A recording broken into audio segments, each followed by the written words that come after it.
Hello everyone, आप सभी का स्वागत है मेरे channel golden era fan fiction में। एंड मैं आप सभी का दिल से स्वागत करती हूँ। उम्मीद है आप सभी को मेरी स्टोरी पसंद आ रही होगी। तो आज फिर से मैं आप सभी के लिए एक न्यू स्टोरी लेकर आई हूँ। स्टोरी का नाम है बॉन्ड ऑफ डार्क साइलेंस। ये एक माफिया स्टोरी है। वांगजी इसमें माफिया है और विंग एक इनोसेंट ओमेगा है। ये अल्फा ओमेगा स्टोरी होने वाली है। देखते हैं आगे चल के इनकी लव स्टोरी क्या रंग लाने वाली है और क्या क्या मुसीबतें इनकी लाइफ में आने वाली है। चलिए हम स्टोरी को बिना किसी देर के स्टार्ट करते हैं। और हाँ डियर्स, अगर आप सभी को स्टोरी पसंद आती है तो ज़रूर लाइक सब्सक्राइब और कमेंट कीजिएगा। और मुझे ज़रूर बताइएगा कि आप सभी को ये स्टोरी या फिर बाकी की स्टोरी कैसी लग रही है। और हाँ, हॉरर स्टोरी के बारे में आप सभी की क्या राय है वो भी ज़रूर दीजिएगा, ताकि मैं अगली हॉरर स्टोरी भी अच्छे से बना पाऊँ। तो चलिए हम स्टार्ट करते हैं स्टोरी को। और हाँ डियर्स, जो भी बैकग्राउंड नॉइस आ रहे हैं उसे आप सभी इग्नोर कीजिएगा, क्योंकि मैं उनका कुछ भी नहीं कर सकती, वो मेरे हाथ में नहीं है। तो चलिए आप सिर्फ मेरे वॉइस पे ही ध्यान दीजिए और हम स्टोरी को स्टार्ट करते हैं। स्टोरी की शुरुआत में हमें शाम के समय का टाइम दिखाया जाता है। शाम का वक्त था। शाम की सफ़ेद धुंध चारों तरफ फैल रही थी और लैन वांगजी अपनी ब्लैक रेंज रोवर में बैठा हुआ था ड्राइविंग सीट पर, और वो कार को खुद ड्राइव कर रहा था। उसकी ब्लैक लग्जरियस कार शहर की चमचमाती लाइट से दूर एक सुनसान हाईवे पर तेज रफ्तार से दौड़ रही थी। लेकिन वहीं लैन वांगजी के चेहरे पर कोई भी इमोशन नहीं था। उसके चेहरे पर था तो वहीं उसकी कोल्ड और किलिंग आइस, जो हमेशा लैन वांगजी के चेहरे पर रहती है। लैन वांगजी ने ब्लैक कलर का सूट पहना था और उसकी काली शर्ट के बटन ऊपर तक बंद थे, लेकिन उसकी नज़र बार बार उसकी घड़ी पर जा रही थी। लैन वांगजी के लिए समय बहुत कीमती था। उसका मानना था कि समय पर सारा काम होना ही चाहिए। वो खुद टाइम पर ही अपना सारा काम करता था और बाकियों से टाइम पर सारा काम करवाया करता था। लेकिन आज रात लैन वांगजी के लिए एक बड़ी डील होने वाली थी। एक दुश्मन माफिया गैंग के साथ मिलकर वांगजी को कुछ गोल्ड बिस्किट्स की डिलीवरी लेनी थी, जिसकी कीमत लगभग 50,000 करोड़ की थी।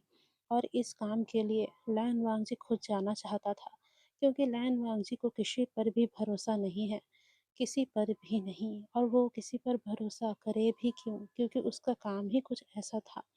लैन वांगची एक माफिया था, एक कोल्ड हार्ट माफिया।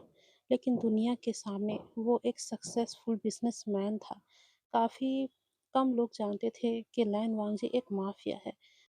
वहीं लैन वांगजी को धोखेबाज लोगों से सख्त नफरत थी। अगर वांगजी किसी को धोखा देते हुए रंगे हाथ पकड़ लेता तो वो उस इंसान को बहुत बुरी मौत देता था, जो अगर कोई नॉर्मल इंसान देख ले तो शायद सदमे से ही वो मर जाए। पर वांगजी किसी पर मर्सी नहीं दिखाता था, क्योंकि उसकी ज़िंदगी में मर्सी नाम की कोई चीज़ नहीं थी। वांगजी ये जानता था कि जिसने गलती की है उसे सज़ा मिलेगी, और सज़ा देने का हक लैन वांगजी को है। ये वांगजी समझा करता था, क्योंकि उसके किंगडम में आकर कोई उससे चालाकी करे, उससे धोखेबाजी करे, उसके नाक के नीचे से उसकी चीज़ों को बिगाड़े, ये लैन वांगजी बिल्कुल भी बर्दाश्त नहीं कर सकता था। ये डील उसके लिए काफ़ी ज़्यादा इम्पोर्टेंट थी। इसी कारण लैन वांगजी इस डील के लिए खुद जा रहा था। वांगजी के दिमाग में कुछ बातें चल रही थी। कुछ और डील्स को लेकर वो सोच रहा था कि किस तरीके से बाकी डील्स को भी हैंडल किया जाए। कि तभी वांगजी की कार ने अचानक से झटका खाया और इंजन की आवाज़ बदल गई, और फिर धीरे धीरे कार रुकने लगी थी। वांगजी ने ब्रेक दबाया और साइड में कार रोक दी। क्या बकवास है ये, वांगची ने धीरे से गुस्से में कहा। और वांगजी कार से बाहर निकल गया और अपना बोनेट खोला और कार को ठीक करने की कोशिश की। कार से धुआं निकल रहा था। कुछ टाइम तक वांगजी ने कोशिश की कि वो शायद खुद इस कार को ठीक कर ले, लेकिन कुछ टाइम तक देखने के बाद वांगजी को समझ में आ गया कि वो इस कार को ठीक नहीं कर सकता है। ये कार पूरी तरीके से खराब हो चुकी है। अब वांगजी को कुछ समझ में नहीं आया कि वो कार को कैसे ठीक करे। तब वांगजी ने अपना फ़ोन निकाला, पर फ़ोन पर भी सिग्नल नहीं दिखा रहा था। वांगजी ने आस-पास देखा, पर आस-पास सिर्फ घने जंगल और दूर-दूर तक कोई भी सड़क या फिर गाड़ी वांगजी को नज़र नहीं आ रही थी। तभी वांगजी ने सामने देखा, सामने एक छोटा-सा बोर्ड लगा हुआ था और उस बोर्ड में लिखा था युनमेंग गाँव, 2 किलोमीटर दूर। वांगजी ने ये देखा और अपने कोट की जेब में हाथ डाला और वहाँ से सिगरेट बाहर निकाली, उसे जलाया और एक गहरी सांस के साथ धुआं छोड़ते हुए सोचा, आज की रात यहीं गुजारनी पड़ेगी। इतना सोचते ही वांगजी उस गांव की तरफ चल पड़ा था। वांगजी पैदल चलते हुए ही जा रहा था। कुछ समय के बाद वो गांव पहुंचा।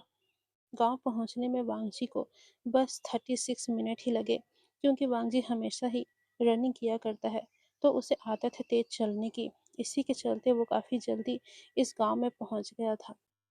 वांगजी ने उस गांव में देखा कि गांव तो छोटा सा है, लेकिन उस गांव में मिट्टी के छोटे छोटे घर थे और कुछ कंक्रीट वाले घर भी थे, जो दिखने में काफ़ी ज़्यादा ब्यूटीफुल लग रहे थे। वहीं गांव में काफ़ी ज़्यादा साफ सफाई थी और सभी के घर के बाहर लालटेन लगी हुई थी, पर कोई भी उस वक्त घर के बाहर नहीं था।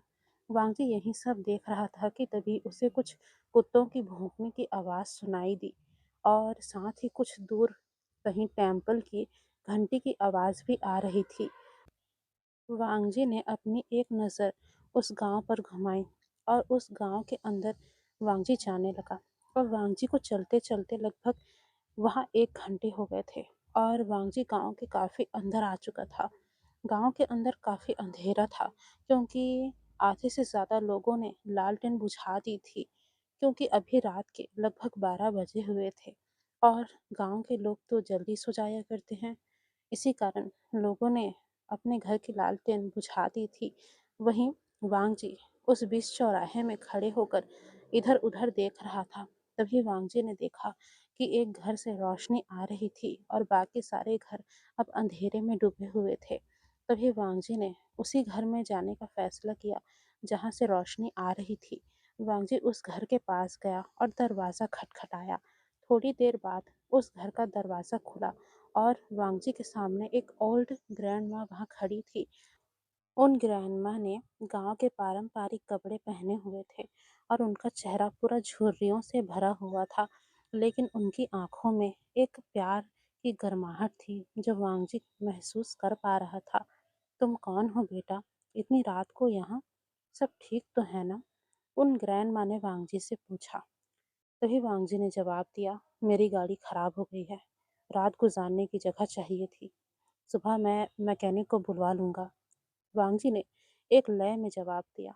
वांगजी की आवाज़ कोल्ड थी और क्लियर थी। वांगजी की बात को सुनकर ग्रैंड माँ ने वांगजी को ऊपर से लेकर नीचे तक देखा। वांगजी ने महंगा सूट पहन रखा था, उसके हाथों में महंगी घड़ी थी और वांगजी का चेहरा जो डराने वाला था लेकिन खूबसूरत भी बहुत था। ये सब देखकर ग्रैंड माँ मुस्कुराई और कहा, मतलब वांगजी को कहा कि अंदर आ जाओ बेटा, बाहर ठंड है, तुम्हें ठंड लग जाएगी। ग्रैंड माँ की बात को सुनकर वांगजी ने अपना सिर हिलाया और वो उनके पीछे पीछे घर के अंदर चला गया। जब वांगजी उस घर के अंदर आया तो उसने देखा कि घर तो छोटा सा था, लेकिन काफी साफ सुथरा था। उस घर में लकड़ी की पुरानी कुर्सियां रखी हुई थी और दीवारों पर कुछ फोटो भी लगे हुए थे और साथ ही किचन से चाय की बहुत ही बढ़िया खुशबू आ रही थी। वहीं किचन में वहाँ एक लड़का खड़ा हुआ था। उस लड़के के लंबे काले घने बाल थे और उसकी बॉडी काफी ज्यादा पतली थी, लेकिन काफी अट्रैक्टिव थी। उस लड़के की बड़ी-बड़ी चमकीली और खूबसूरत आँखें थीं। उस लड़के ने वांगजी को देखा और तुरंत ही अपनी नज़रें दूसरी तरफ फेर ली। तभी ग्रैंडमाँ ने वांगजी को देखते हुए कहा, "ये मेरा पोता है, विंग। विंग, चाय ले आओ बेटा।" ग्रैंडमाँ की बात सुनकर विंग ने अपना सिर हाँ में हिलाया और किचन की तरफ चाय लेने के लिए चला गया। थोड़ी देर बाद विंग गर्मा-गर्म चाय वहाँ लेकर आया। उस चाय की खुशबू उस छोटे से घर में पूरी तरीके से फैल चुकी थी, जो वांगजी अच्छे से महसूस कर पा रहा था, क्योंकि चाय की इतनी खूबसूरत खुशबू वांगजी के नाक को हिट कर रही थी, क्योंकि उसने कभी ऐसी स्मेल नहीं ली थी। ये वांगजी के लिए थोड़ा नया एक्सपीरियंस था। विंग वहाँ चाय लेकर आया और विंग ने 2 कप चाय ग्रैंड माँ और वांगजी को दिया। वांगजी को चाय देते समय विंग की उंगलियां कांप रही थी, जो वांगजी अच्छे से देख पा रहा था। वहीं वांगजी ने कप लिया, लेकिन उसकी नज़र विंग पर ही अटक गई थी। विंग एक बहुत ही ब्यूटीफुल ओमेगा था। विंग की ओमेगा स्मेल हल्की मीठी थी, जैसे जैस्मिन के फूल होते हैं ना, बिल्कुल वैसे ही। वहीं विंग का चेहरा इतना खूबसूरत था कि शहर के मॉडल्स भी वांगजी को विंग के सामने फीकी लग रही थी। और वहीं विंग की पतली कमर, जिसे देखकर वांगजी को ऐसा लग रहा था कि जैसे वो उस पतली कमर को कसकर अपने हाथों से जकड़ ले। लेकिन वहीं विंग की आंखों में एक मासूमियत थी और एक डर भी था, जो वांगजी समझ पा रहा था। अब वांगजी ने विंग की लाई हुई चाय को पिया और ग्रैंडमा को थैंक यू कहा। और ग्रैंडमा ने मुस्कुराते हुए वांगजी से अपनी बातें शुरू कर दी। तुम शहर से लगते हो बेटा, क्या करते हो? तभी वांगजी ने जवाब दिया, बिजनेस। वांगजी ने एक छोटा सा जवाब दिया था, बड़े बिजनेस वाले लगते हो। यहाँ क्या कर रहे हो? ग्रैंडमा ने पूछा। काम से गुजर रहा था, वांगजी ने जवाब दिया। वहीं दूसरी तरफ विंग उन दोनों की बातों को चुपचाप सुन रहा था। विंग कभी कभी वांगजी की तरफ देख भी रहा था, लेकिन वांगजी को कुछ समय देखने के बाद विंग तुरंत ही अपनी नजरें वहां से हटा लेता था। कुछ टाइम बाद खाने का टाइम हुआ, तो ग्रैंड माँ ने वांगजी को खाना परोसा। खाना नॉर्मल था, दाल चावल और सब्जी रोटी। पर वांगजी ने बिना किसी नाक नुकुर और नखरे के उस खाने को खाया। वांगजी ने सालों बाद किसी के घर का खाना खाया था। वो लग्जरियस फूड का आदी था, पर ये नॉर्मल खाना भी वांगजी को ऐसा लग रहा था जैसे इस खाने के सामने उसका वो लग्जरियस खाना और 5 स्टार रेस्टोरेंट का खाना भी फीका है। अब वांगजी ने बहुत ही चाव के साथ उस खाने को खाया और खाना खत्म होने के बाद ग्रैंड माँ ने वांगजी से कहा, तुम हमारे मेहमान हो बेटा, यहाँ अच्छे से आराम करना और कोई भी ज़रूरत की चीज़ तुम्हें चाहिए हो तो बता देना। हम उतने अमीर तो नहीं हैं, पर हम तुम्हारी देखभाल करने में कोई कमी भी नहीं छोड़ेंगे। इस बात पर वांगची ने हाँ में सिर हिलाया। तभी ग्रैंड माँ ने विंग से कहा, विंग बेटा, मेहमान को कमरा दिखा दो और इस बात का ध्यान रखना कि ये अच्छे से सोए और इनकी ज़रूरत का भी ख्याल रखना। विंग ने अपनी ग्रैंड माँ की बात को सुनकर अपना सिर हाँ में हिलाया और विंग ने वांगची को अपने साथ चलने का इशारा किया। विंग अब आगे आगे चलने लगा था और वांगजी उसके पीछे पीछे चल रहा था। विंग ने वांगजी को एक छोटा सा कमरा दिखाया। उस कमरे में पुराना बेड था, साफ चादर थी और छोटी सी खिड़की भी थी। यहीं सो जाइए, बाथरूम बाहर है, विंग ने कहा। विंग की आवाज़ नर्म थी। वांगजी ने विंग की बात सुनकर अपना सिर हाँ में हिलाया। अब विंग जाने लगा तो वांगजी ने उसे कहा, तुम्हारा नाम विंग है? विंग ने हाँ में जवाब दिया। तभी वांगजी ने कहा, अच्छा नाम है। इस बात पर विंग मुस्कुराया पहली बार, और उस मुस्कान में कुछ था जो वांगजी के दिल को छू गया। लेकिन उसने खुद को किसी तरीके से रोका। वांगजी अपने आप को विंग की तरफ खींचा हुआ महसूस कर रहा था। वांगजी विंग को देख रहा था, लेकिन विंग वहां से चला गया। विंग के जाने के बाद वांगजी कमरे के अंदर आया और बिस्तर पर लेट गया। वांगजी विंग के बारे में सोच रहा था। वहीं बाहर गांव के कुछ लड़के आपस में बात कर रहे थे, जिनकी आवाज़ साफ साफ वांगजी को सुनाई दे रही थी। वो और किसी के नहीं बल्कि विंग के ही बारे में अजीब अजीब बातें कर रहे थे, जैसे कि विंग कितना सुंदर है यार। हाँ, अगर विंग की दादी ना होती, यानी कि विंग की ग्रैंड माँ ना होती, तो ज़्यादा बढ़िया होता। वैसे भी अब तो ग्रैंड माँ की उम्र भी हो गई है, वो काफ़ी बूढ़ी हो गई हैं। एक दिन तो वो भी चली जाएंगी, तब विंग तो हमारा ही होगा ना। और वैसे भी मुझे नहीं लगता कि विंग को बचाने के लिए कोई आएगा। ये सारी बातें गांव के कुछ आवारा लड़के जो है वो कर रहे थे। इन बातों से साफ पता चल रहा था कि उन लड़कों की नीयत विंग के लिए अच्छी नहीं है और वो बस मौके पर हैं। अगर उन्हें एक भी मौका मिला तो वो विंग को कच्चा खा जाएंगे। ये साफ साफ उनकी बातों से पता चल रहा था। वहीं वांगजी उनकी बातें सुन रहा था। उनकी बातें सुनकर वांगजी की मुट्ठियां भीज गई। वो सब समझ रहा था कि विंग यहाँ कितना असुरक्षित है। एक खूबसूरत ओमेगा अकेला, वो भी इस गांव के भेड़ियों के बीच। जब वांगजी ने महसूस किया कि वांगजी को ये सारी बातें सुनकर इतना गुस्सा आ रहा है, तब वांगजी ने खुद से कहा कि आखिरकार इससे मेरा क्या मतलब है। हाँ, इन्होंने मेरी मदद की है, लेकिन इनके निजी मामले में मुझे दखल-अंदाज़ी नहीं देनी चाहिए, ये वांगजी सोच रहा था। अब रात के लगभग 2 बजे और अचानक से वांगजी को एक चीख सुनाई दी। वांगजी सो ही चुका था कि उसकी आंखें खुल गई उस चीख को सुनकर। वो बिस्तर से उठा और बाहर भागा, क्योंकि चीख की आवाज़ बाहर से आ रही थी।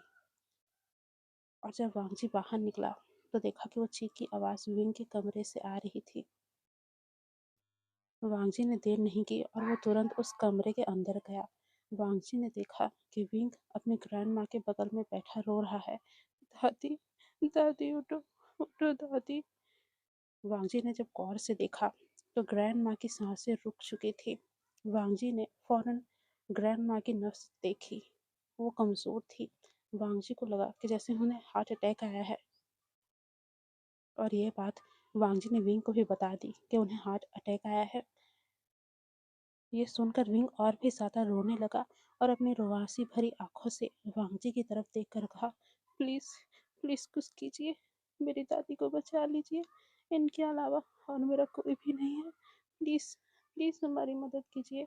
इस बात पर वांगजी ने विंग को दिलासा दिया कि वो कुछ करता है, तुम शांत रहो। तभी विंग, उसने भी हाँ में सिर हिलाया। वांगजी ने विंग को साइड किया और ग्रैंड माँ को सीपीआर देने की कोशिश की। और इसी बीच वांगजी ने विंग से डॉक्टर के बारे में पूछा, तो विंग ने बताया कि डॉक्टर तो गांव से दूर हैं, यानी कि डॉक्टर का जो घर है वो बहुत दूरी में है। तभी वांगजी ने कहा कि तुम बाहर जाओ और बाहर पड़ोसियों से मदद ले आओ, शायद उससे कुछ हो जाए। इस बात पर विंग तुरंत ही उठ के भागा और बाहर जाकर लोगों को जगाने लगा। अब लगभग आधे घंटे बाद कुछ लोग विंग के घर में आए, लेकिन तब तक बहुत ही देर हो चुकी थी और ग्रैंड माँ की सांसें रुक चुकी थी। विंग ने जब देखा कि उसकी ग्रैंड माँ नहीं रही, क्योंकि एक लौती ही उसकी ग्रैंड माँ सहारा थी और ग्रैंड माँ का सहारा एक लौता विंग ही था। विंग खुद को संभाल नहीं पाया और वो धम्म से जमीन पर बैठ गया। विंग दहाड़े मार मार कर रोने लगा। उसका रोना पूरे घर में गूंज रहा था। दादी, मेरी दादी, आप मुझे छोड़ कर क्यों चली गई?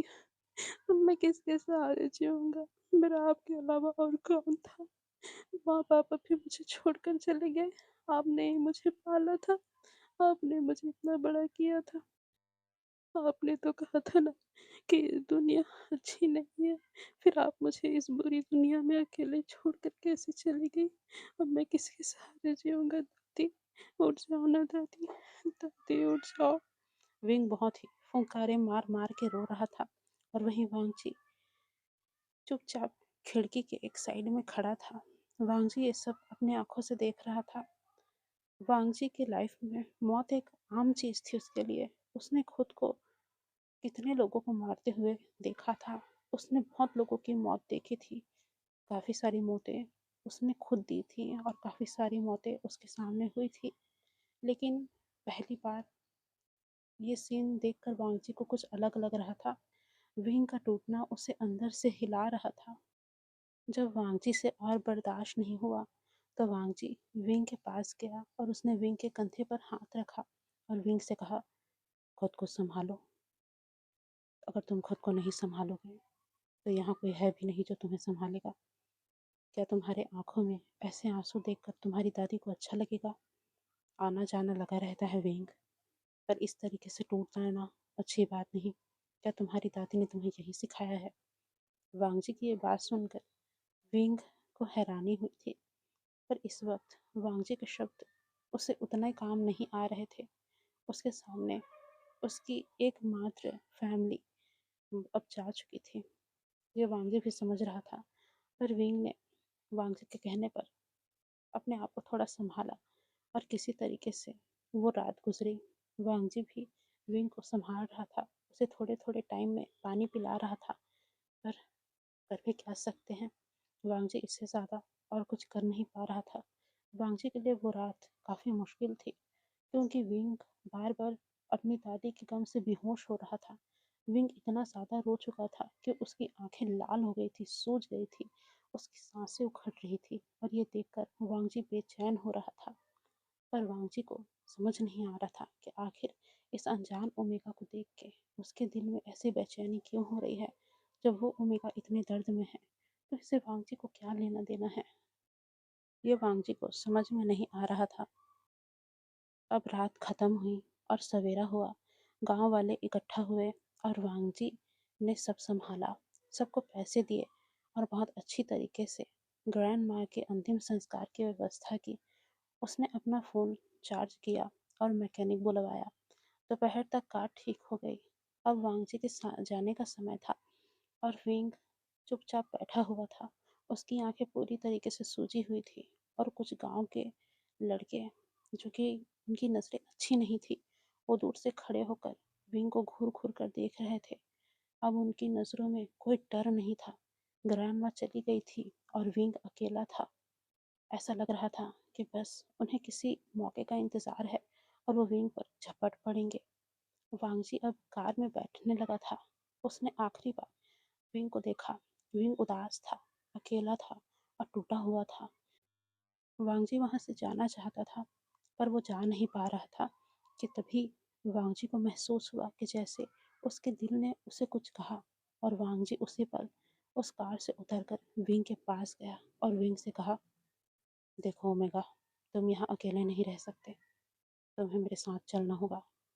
वांगजी की बात सुनकर विंग ने रोते हुए कहा, मेरे पास और कोई जगह नहीं है। तभी वांगजी ने कहा, मेरे साथ चलो, मैं ध्यान रखूंगा। विंग ने हैरानी से वांगजी की तरफ देखा और कहा, आपके साथ? लेकिन क्यों? तभी वांगजी ने उस लड़कों की तरफ देखते हुए कहा, क्योंकि तुम्हें यहाँ खतरा है। और मैं, ये कहकर वांगजी रुक गया। विंग उसे देख रहा था कि वांगजी कुछ और बोले, पर वांगजी वो खुद नहीं जानता था कि क्यों, या फिर ये कहें कि वांगजी को एक अजीब सा लगाव हो गया था। तभी वांगजी ने कहा, ज़्यादा सवाल जवाब मत करो ओमेगा, बस चलो। तभी विंग ने कुछ देर सोचा। विंग भी जानता था कि उन लड़कों की नज़र उस पर अच्छी नहीं है। विंग समझ पा रहा था कि वो लड़के मौके के इंतज़ार में हैं और विंग बच नहीं पाएगा। तभी विंग ने सोचा कि सच में उसके पास कुछ भी नहीं बचा है, क्या जाना ठीक होगा? और विंग ने अपनी आंखें बंद की और उसने सोचा कि यहाँ से चले जाना ही ठीक है, क्योंकि यहाँ अब उसका कुछ नहीं बचा है। विंग उठा और उसने छोटा सा बैग उठाया, उसमें अपनी 2 जोड़ी कपड़े रखे और अपनी ग्रैंड माँ की फ़ोटो ली और बस। और वो वांगजी के पास आ गया। वांगजी ने विंग का हाथ पकड़ा और उसे कार तक ले गया। उसे कार में बैठाया और खुद भी कार में बैठकर कार ड्राइव करने लगा। कार गांव से दूर निकल गई। विंग कार की विंडो से बाहर देख रहा था। वो देख रहा था कि किस तरीके से उसकी पूरी दुनिया पीछे छूट रही थी। अब रास्ते में बहुत देर तक वो दोनों चुप रहे। फिर विंग ने पूछा, आपका नाम क्या है? लैन वांगजी, वांगजी ने जवाब दिया। तभी विंग ने कहा, आप बहुत अच्छे हैं, आपने मेरी इतनी मदद की, शुक्रिया। इस बात पर वांगजी ने कोई भी जवाब नहीं दिया और वो बस कार चलाता रहा। अब लगभग शाम ढलते ढलते वो शहर पहुंच गए थे और कुछ घंटों के बाद वो मैंशन के गेट के सामने थे। मैंशन का गेट खुला और विंग की आंखें फैल गई। इतना बड़ा घर उसके सामने था। विंग ने कभी इतना बड़ा घर नहीं देखा था, यानी कि मैंशन नहीं देखा था। मार्बल का फर्श, ऊंची छत, उसमें बड़े बड़े झूमर और बड़ा सा गार्डन। गार्डन में स्विमिंग पूल और नौकरों की एक बड़ी सी लाइन लगी हुई थी। सबने विंग का स्वागत किया। विंग डरा हुआ था। ये सब आपका है? तभी वांगजी ने कहा, हाँ, ये सब मेरा है और अब मेरे साथ साथ ये तुम्हारा भी है।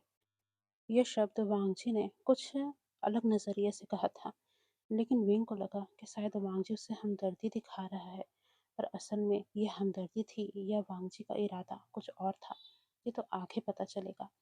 विंग अब अंदर आया विंग को वांगजी ने एक बड़ा सा कमरा दिया।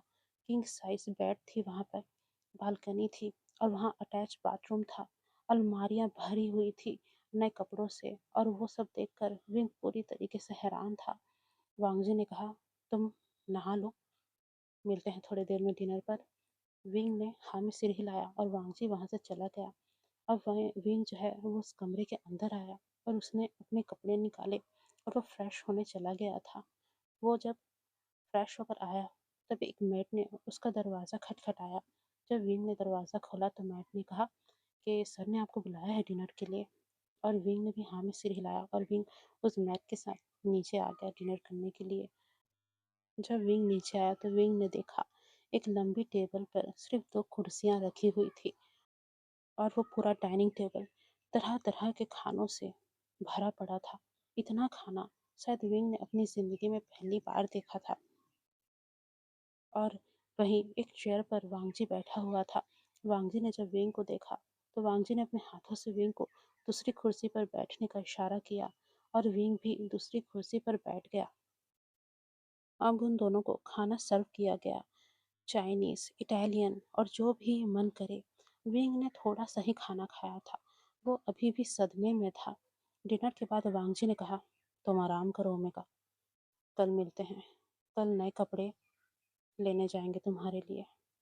तभी विंग ने तो पहले मना करना चाहा, पर वांगजी ने विंग की बात नहीं सुनी और विंग को कमरे में जाने का इशारा कर दिया। विंग अपने कमरे में आया और बेड पर लेट कर रोने लगा था, क्योंकि उसे अब अपनी ग्रैंड माँ की याद आ रही थी। कि तभी अचानक दरवाज़ा खुला और वांगजी कमरे के अंदर आया, सिर्फ एक शर्ट और पैंट में। विंग ने वांगजी को देखकर कहा, क्या तुम सो नहीं पा रहे हो? विंग ने अपने आंसू पोंछे और कहा, ग्रैंड माँ की याद आ रही है। तभी वांगजी उसके पास बेड पर गया और बैठ गया। तभी वांगजी ने कहा, अकेले मत रोया करो। वांगजी ने विंग के बालों में उंगलियां फिराई और विंग कांप गया। वांगजी का स्पर्श गर्म था, लेकिन उसमें एक ताकत थी। वांगजी करीब आया विंग के और विंग की ठुड्डी उठाई और कहा, तुम बहुत खूबसूरत हो ओमेगा। ये सुनकर विंग पीछे हटने की कोशिश करने लगा और कहा, प्लीज मैं अभी। लेकिन वांगजी ने उसे रोक लिया और कहा, शांत हो जाओ, मैं तुम्हारे साथ कुछ नहीं करूँगा। जो तुम चाहोगे वही होगा, और जो तुम नहीं चाहोगे वो नहीं होगा। तो इसलिए मुझसे डरने की ज़रूरत नहीं ओमेगा। वांगजी के इतना कहने पर भी विंग थोड़ा डरा हुआ था, क्योंकि वांगजी की नज़रें उसे थोड़ी अजीब लग रही थी। तभी वांगजी ने कहा, मुझे लगता है कि तुम समझ गए हो, लेकिन एक बात समझ लो, मैं खुद को कंट्रोल नहीं कर पा रहा हूँ। ये कहकर वांगजी ने विंग के कमर को पकड़ा और उसे अपनी तरफ खींचा। जैसे ही वांगजी ने विंग को खींचा, विंग के हाथ वांगजी के सीने पर आ गए, और ये देखकर वांगजी ने हल्का सा स्मक किया और तुरंत ही अपने होठों को विंग के होठों से लगा दिया। ये किस हल्का सा था, एकदम टच ही हुआ था कि विंग की आंखें बंद हो गई। डर और एक अजीब सा सुकून विंग को और वांगजी को दोनों को ही महसूस हुआ था।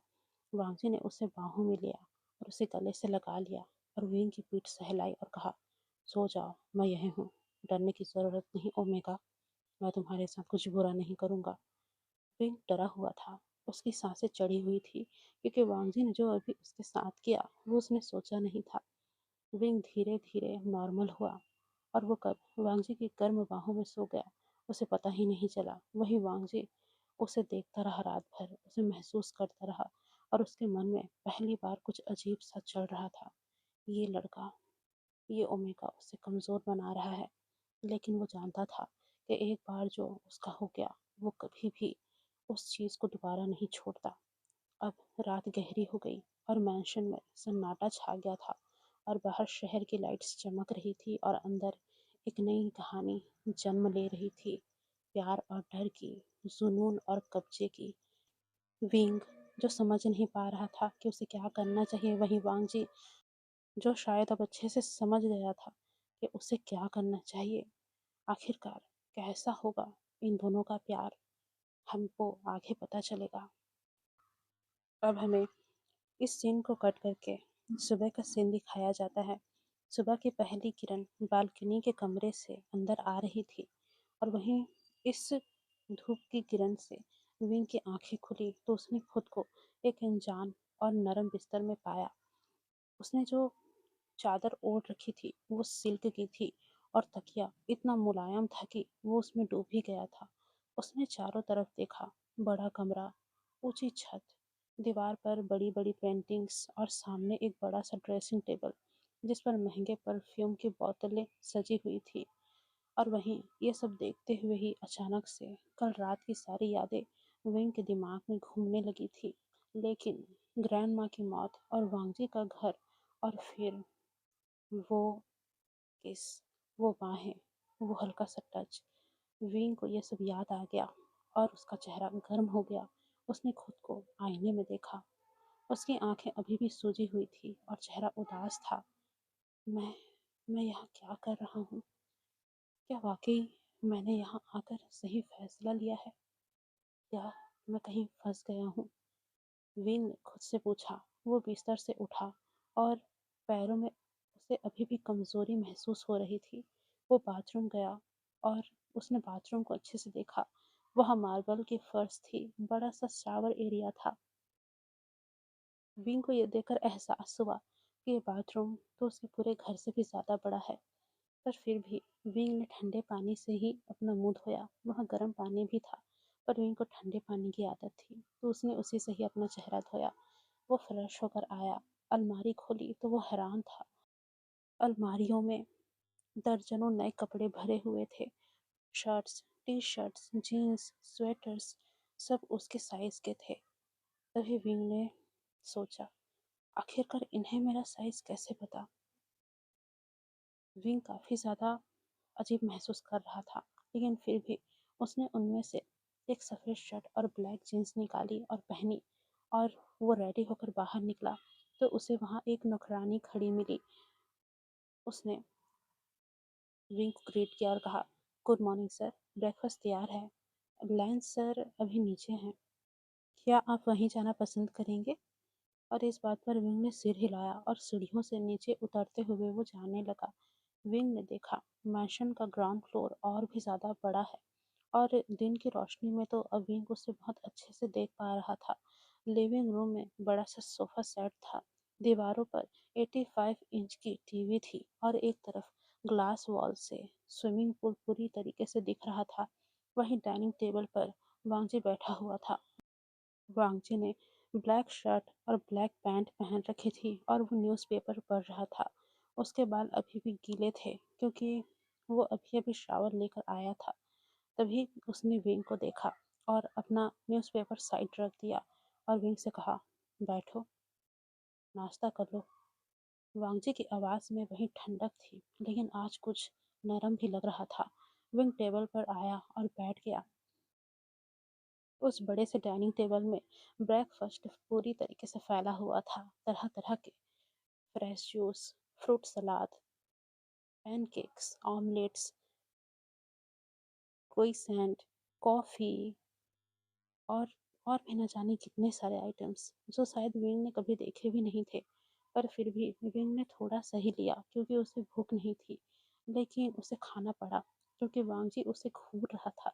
वांगजी को देख के ऐसा लग रहा था जैसे अगर विंग ने खाना नहीं खाया तो वांगजी उसे ज़बरदस्ती खिला देगा। इस डर से विंग खा रहा था। कुछ देर बाद वांगजी ने विंग से पूछा, तुम अच्छे से सोए? तभी विंग ने झूठ बोलते हुए कहा, हाँ, ठीक था। विंग ने ये झूठ बोला था क्योंकि उसे रात भर अपनी ग्रैंड माँ की याद आ रही थी और वो रोया था। हाँ, विंग को याद था कि वांगजी वहाँ आया था, उसने किस किया था। लेकिन कुछ समय के बाद जब वांगजी को लगा था कि विंग सो गया है तब वांगजी वहाँ से चला भी गया था। लेकिन वांगजी के जाने के बाद विंग जग गया था और उसकी पूरी रात अपनी ग्रैंड माँ की याद में बीती थी। ये बात विंग वांगजी से छुपा रहा था। तभी वांगजी ने कहा, आज शॉपिंग पर चलेंगे, तुम्हारे लिए नए कपड़े लेंगे और कुछ ज़रूरी सामान भी। विंग ने अपना सिर हाँ में हिलाया। वो कुछ पूछना तो चाहता था कि आखिर क्यों, इतनी मेहरबानी क्यों, आखिरकार चाहते क्या हो मुझसे, क्योंकि मेरे पास तो अब तुम्हें देने के लिए कुछ नहीं बचा। लेकिन विंग की जुबान पर अभी ताला लगा हुआ था। वो ये सारी बातें पूछना चाहता था पर कुछ चीज़ उसे रोक रही थी अंदर से कि वो पूछ नहीं पा रहा था ये सब। तभी उन दोनों का नाश्ता खत्म हुआ और वांगजी उठा। वांगजी ने कहा, जाओ तैयार हो जाओ, 10 मिनट में निकलेंगे। इस बात को सुनकर विंग ऊपर गया और जूते पहने और अपने बाल संवारे और नीचे आ गया तो वांगजी गेट पर ही खड़ा था। बाहर दो कारें खड़ी थी, एक ब्लैक मर्सिडी और एक रेड स्पोर्ट्स कार। आज मर्सिडीज में बैठेंगे, वांगजी ने कहा। कार में ड्राइवर भी था, लेकिन वांगजी इधर उधर ना देखकर उसने विंग के लिए डोर ओपन किया और विंग को बैक सीट में बैठाया और खुद विंग के बगल में बैठ गया। वांगजी ने इशारा किया और कार स्टार्ट हुई। शहर की तरफ जाते हुए विंग कार विंडो से बाहर देख रहा था। ऊंची ऊंची बिल्डिंग्स और बहुत बड़ी ट्रैफिक, लग्जरी शॉप्स और उसकी ज़िंदगी एक छोटे से गांव की गलियों तक ही सीमित थी। विंग ये सब सोच रहा था कि अब उसकी ज़िंदगी कितनी अजीब तरीके से बदल गई है, पर आखिरकार विंग इसमें कर भी क्या सकता था। जहाँ विंग ये सब सोच रहा था वहीं वांगजी फ़ोन पर बात कर रहा था, इंग्लिश में। उसकी आवाज़ तेज़ थी और गुस्से से भरी हुई थी। विंग ने समझने की कोशिश की कि आखिरकार वांगजी क्या बोल रहा है, लेकिन उसे कुछ समझ नहीं आया। वो समझ पाया तो बस इतना कि कोई बिजनेस की बात चल रही है और शायद उसमें कुछ दिक्कत हुई है और वांगजी सामने वाले को डांट रहा है। वांगजी की कॉल अब खत्म हुई तो वांगजी ने विंग की तरफ देखा और कहा, क्या देख रहे हो? विंग ने कहा, कुछ नहीं, बस शहरों को देख रहा हूँ।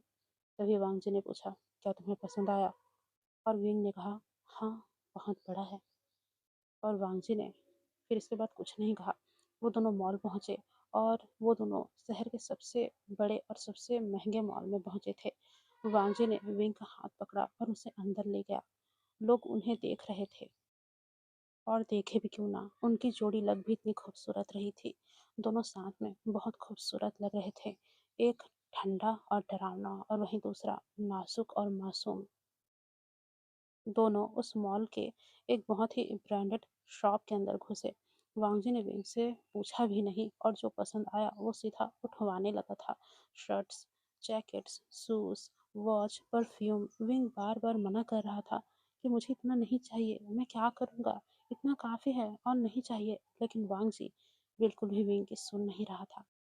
वांगजी ऐसे दिखा रहा था कि जैसे वहाँ विंग है ही नहीं। पर जब विंग की बातें बहुत ज़्यादा हो गई तब वांगजी ने कहा, तुम अब मेरे साथ रह रहे हो तो ऐसे नॉर्मल कपड़ों में तुम नहीं रह सकते और नहीं चल सकते हो। तुम्हें एक लग्जरियस स्टाइल अपनाना होगा, समझे? ये सुनकर तो विंग एकदम चुप ही हो गया था। एक शॉप में विंग ने एक साधारण सा ग्रे स्वेटर देखा, उसे टच करने लगा। वांगजी ने ये नोटिस किया था। ये पसंद है? वांगजी ने पूछा। विंग ने कहा, हाँ, लेकिन ये महंगा होगा, विंग ने कहा। तभी वांगजी ने सेल्स गर्ल को इशारा किया और उसी स्वेटर को लगभग 3 कलर में पैक करवा लिया। अब शॉपिंग के बाद वो दोनों लंच के लिए गए, एक फाइन डाइनिंग रेस्टोरेंट में। विंग ने कभी इतना लग्जरियस खाना नहीं खाया था। वांगजी ने उसके लिए ऑर्डर किया था सूप, स्टेक, डिजर्ट। खाते हुए वांगजी ने पूछा, तुम्हारी पढ़ाई बीच में क्यों छूट गई थी? तभी विंग ने प्लेट में देखते हुए कहा, वो डैड नहीं थे, इसी कारण से। और मम्मी भी काफ़ी जब मैं काफ़ी छोटा था तो मुझे छोड़कर चली गई थी। ग्रैंडमा बीमार रहती थी और पैसों की काफ़ी कमी थी। इस बात पर वांगजी चुप रहा और फिर बोला, अब पढ़ सकते हो, जो कोर्स करना चाहो करो, मैं अरेंज करवा दूंगा। इस बात पर विंग हैरान हो गया और कहा, सच में? तभी वांगजी ने कहा, हाँ, सच में। इस बात पर विंग हैरान था, पर वांगजी उसे बहुत ही इंटेंस नज़रों से देख रहा था। जैसे ही विंग ने यह महसूस किया, विंग ने अपनी आंखें नीचे कर ली थी, क्योंकि विंग वांगजी से नज़रें नहीं मिला पा रहा था। जैसे ही विंग ने अपनी नज़रें नीचे की, वांगजी ने एक डेविल स्माइल दी, एक ऐसे स्माइल जो वांगजी बहुत कम दिया करता था, जो विंग बेचारा देख नहीं पाया। अब वो दोनों शाम को घर लौटे। सभी नौकर ने उनके लाए हुए सभी सामानों को उठाया और ऊपर रख दिया। वही विंग अपने कमरे में थक कर बैठा हुआ था और वही वांगजी विंग को घर छोड़ने के बाद वो ऑफिस चला गया था और ऑफिस जाते वक्त वांगजी ने विंग से कहा था कि वो उसका इंतजार ना करे, वो रात को देर से आएगा। इस पर विंग ने भी हाँ में सिर हिलाया था। कुछ देर बाद विंग उठा और विंग ने शावर लिया और नए कपड़े पहने और डिनर वगैरह करके बेड पर लेट गया, पर उसे नींद नहीं आ रही थी। वो उठा और वो उस मैंशन को घूमने निकल गया। मैंशन के हर कोने को विंग देख रहा था। वहाँ लाइब्रेरी थी और वहाँ उस लाइब्रेरी में हजारों किताबें थी और वहीं एक जिम रूम भी था जहाँ लेटेस्ट मशीन्स रखी हुई थी और एक कमरा था जहाँ लॉक लगा हुआ था। विंग ने हैंडल घुमाया। उसने खोलने की कोशिश की, लेकिन वो कमरा बंद था। तभी विंग ने सोचा कि आखिर यहाँ क्या है? यहाँ ऐसा क्या है कि इसे बंद करना पड़ रहा है? विंग ये सोच रहा था। अब लगभग रात के 10 बज गए थे। वांग जी अभी भी घर नहीं लौटा था। विंग नीचे के हॉल में बैठा टीवी देख रहा था कि तभी अचानक गेट खुला और वांग जी अंदर आया। उसके शर्ट के बटन खुले हुए थे, बाल बिखरे हुए थे, आंखें लाल थी और वांगजी से शराब की स्मेल आ रही थी। विंग उठ खड़ा हुआ। आप आ गए हो? विंग ने कहा। वांगजी ने विंग को देखा और अपने लंबे कदमों से विंग के करीब आया। जैसे ही विंग ने वांगजी को अपने करीब आता महसूस किया, वो थोड़ा पीछे हट गया क्योंकि विंग को वांगजी का चेहरा आज थोड़ा अलग सा लग रहा था। गुस्सा, थकान और कुछ और भी। मैं देर से आया। क्या तुम मेरा इंतजार कर रहे थे? वांगजी ने पूछा। तभी विंग ने कहा, नहीं, बस वो मुझे नींद नहीं आ रही थी तो मैं जग रहा था। तभी वांगजी ने विंग की कमर को अचानक से पकड़ा और उसे दीवार से सटा दिया और कहा, झूठ मत बोलो ओमेगा। वांगजी की सांसें गर्म थी और विंग का दिल तेजी से धड़कने लगा था। डर लग रहा है क्या? वांगजी ने पूछा और उसकी गर्दन पर अपनी नाक फिराई। तुम्हारी खुशबू बहुत अच्छी है, ये मुझे अपनी तरफ खींच रही है ओमेगा, वांगजी ने कहा। वांगजी की बात सुनकर विंग कांप गया और कहा, प्लीज, आप ये क्या कर रहे हैं? आप होश में नहीं हैं, आप थके हो, आप आराम करो, मुझे छोड़ो। तभी वांगजी ने बोला, आराम? मैं करूँगा आराम, लेकिन अकेले आराम करना अच्छा नहीं लगता ओमेगा, तुम भी मेरे साथ चलो। ये कहकर वांगजी ने विंग की ठुड्डी उठाई और उसके होठों पर किस करने लगा। इस बार वो किस काफी गहरा था, जुनूनी था और विंग ने वांगजी को हाथों से धक्का देने की कोशिश की, लेकिन वांगजी की ताकत विंग के आगे काफी ज्यादा थी, जो विंग समझ पा रहा था। और विंग का धक्का देना वांगजी के लिए बस ऐसा था कि एक छोटा सा बच्चा उसे अपनी हथेली से रोकने की कोशिश कर रहा था, जो कि किसी काम का नहीं था। अब वांगजी ने विंग को गोद में उठाया और उसे ऊपर कमरे में ले गया। विंग डर गया था। विंग चिल्लाने लगा था, छोड़ो मुझे, छोड़ो, प्लीज छोड़ो। तभी वांगजी ने कहा, शांत हो जाओ ओमेगा, मैं ऐसा कुछ भी नहीं करूँगा जो तुम बर्दाश्त ना कर सको। लेकिन वांगजी की आंखों में आग थी जो विंग देख पा रहा था। वांगजी का कमरा बहुत बड़ा था। हाँ, वो विंग को अपने कमरे में ले आया था। उसका कमरा ब्लैक और गोल्ड थीम पर डेकोरेट था। बड़ा सा बेड, बालकनी, उस बालकनी से शहर का व्यू बहुत अच्छे से नजर आता था। उसने विंग को बेड पर लेटाया और अपनी शर्ट उतारने लगा। वांगजी की नेकेड बॉडी को विंग ने देखा। वांगजी की बॉडी बिल्कुल परफेक्ट थी, परफेक्ट मसल्स और कुछ पुराने घाव के निशान। विंग ने अपनी आंखें बंद कर ली और तभी वांगजी उसके ऊपर झुका और कहा, मुझे देखो ओमेगा। विंग ने अपनी आंखें खोली, लेकिन विंग डरा हुआ था। लेकिन कहीं न कहीं विंग को वांगजी से अट्रैक्शन भी हो रहा था। वांगजी ने विंग का चेहरा अपनी तरफ किया और विंग के ठुड्डी पर किस करते हुए उसके पूरे फेस में किस करने लगा। वांगजी ने विंग के लिप्स के कोनों पर भी किस किया। विंग को बहुत अजीब सा महसूस हो रहा था, पर विंग ने वांगजी को रोकने की कोशिश नहीं की और आखिरकार फाइनली वांगजी ने अपने होठों को फिर से विंग के होठों से जकड़ लिया।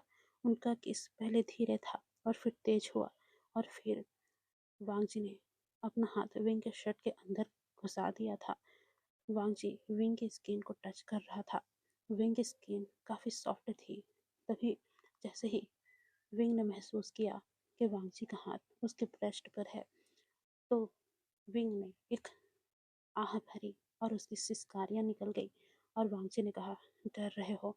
तभी विंग ने कहा, हाँ, डर लग रहा है। तभी वांगजी ने कहा, अच्छा है, डरना भी चाहिए ओमेगा, लेकिन मैं तुम्हें दर्द नहीं दूंगा।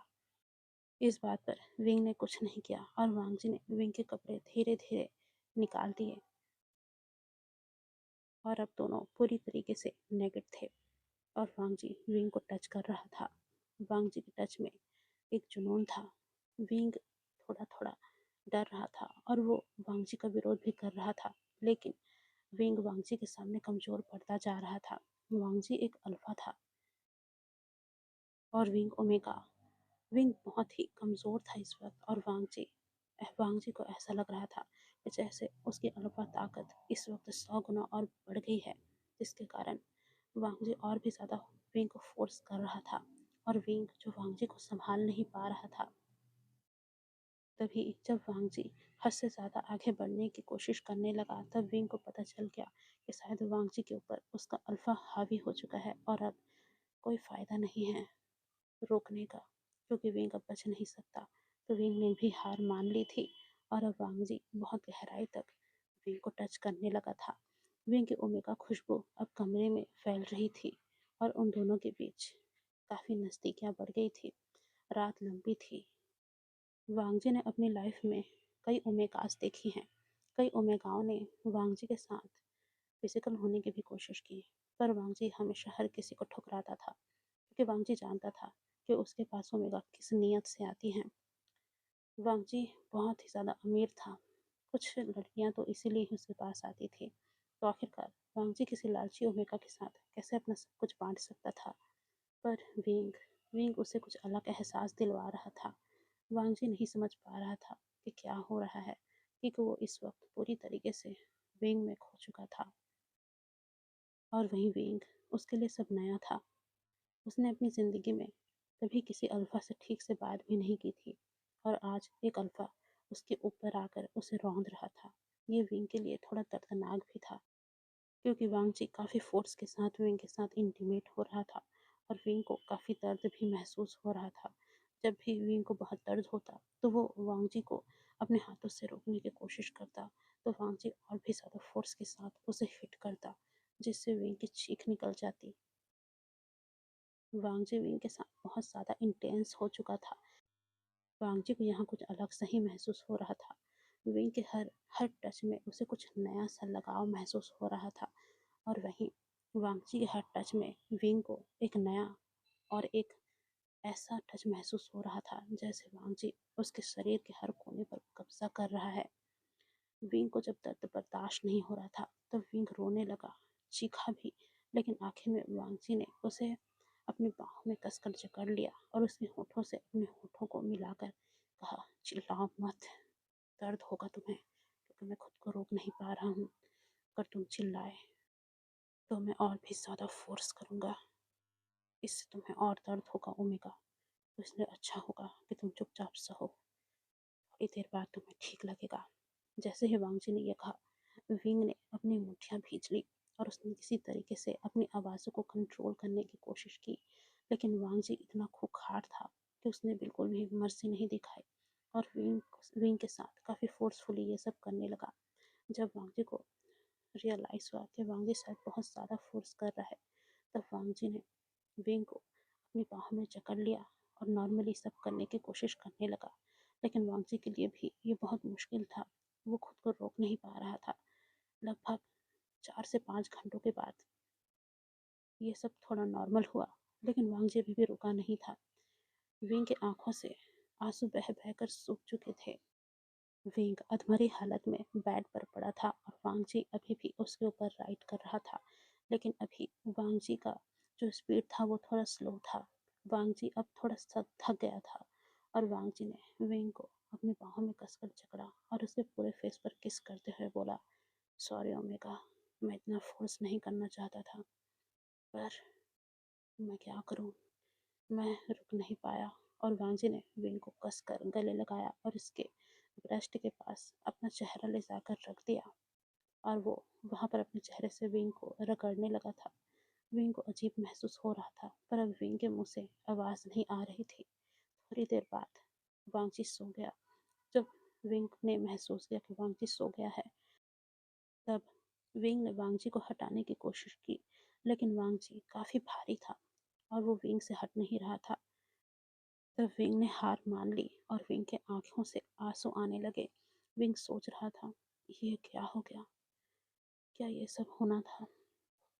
मुझे शक था, लेकिन मुझे लगा नहीं था कि ये इतनी जल्दी हो जाएगा।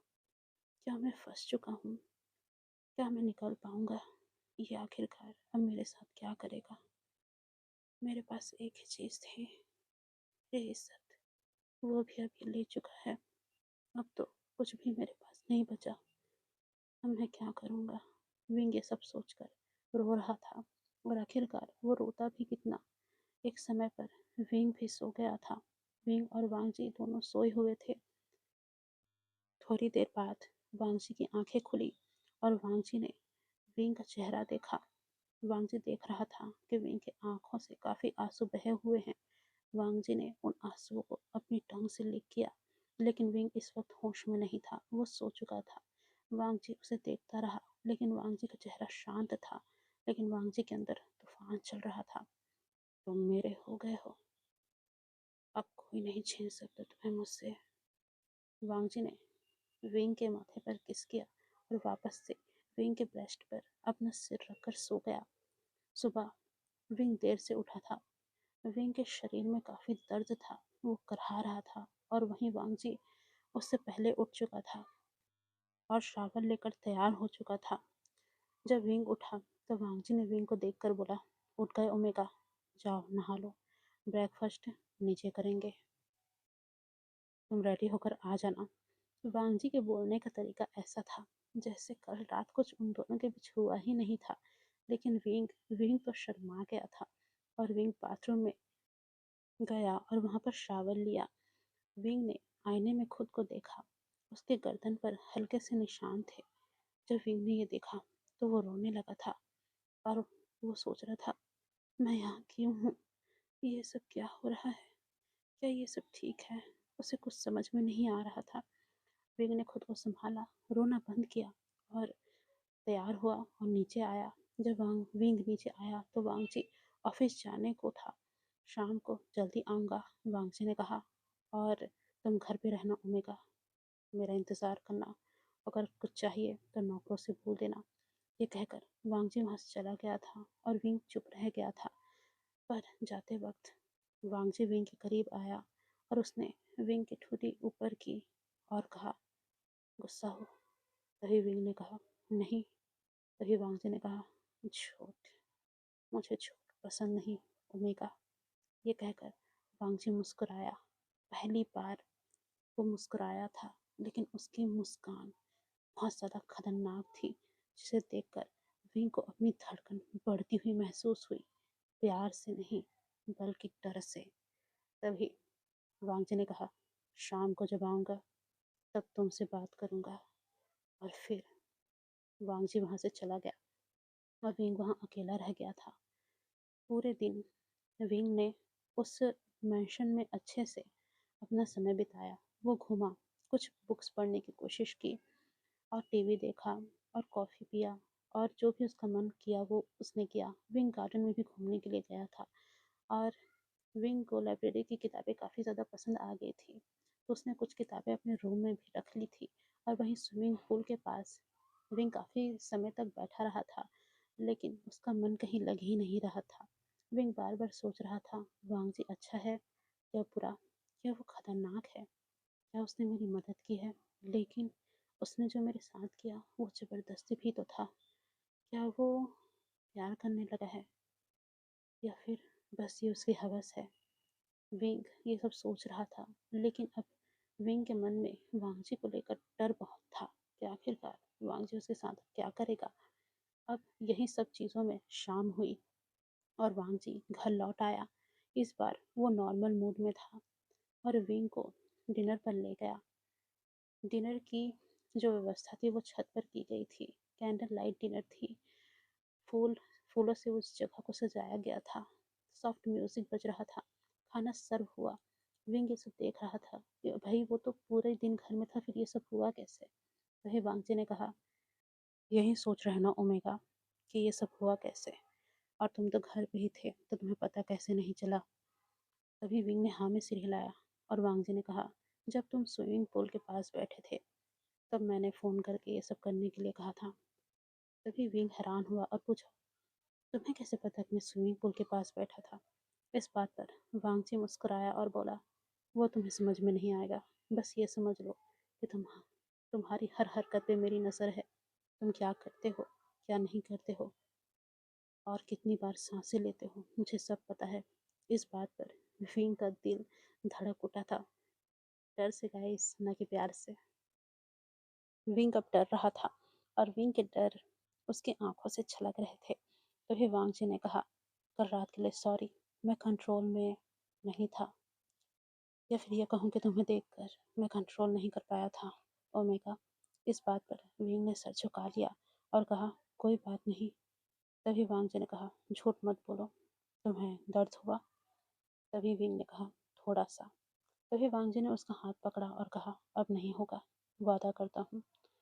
और विंग ने अपना सिर हाँ में हिलाया। और डिनर के बाद वो दोनों बालकनी में बैठे थे। शहर की लाइट्स वो दोनों देख रहे थे, कैसे वो लाइट्स जगमगा रही थी। ये शहर कितना ज़्यादा रोशनी से भरा हुआ था। और विंग, जिसकी ज़िंदगी में अंधेरा था, लेकिन अचानक से वांगजी आया और उसकी ज़िंदगी में ढेर सारी रोशनी भर दी। लेकिन अब अचानक से मिली इस रोशनी से विंग की आंखें चौंधिया रही थी। ये विंग आखिर कैसे वांगजी को बताए।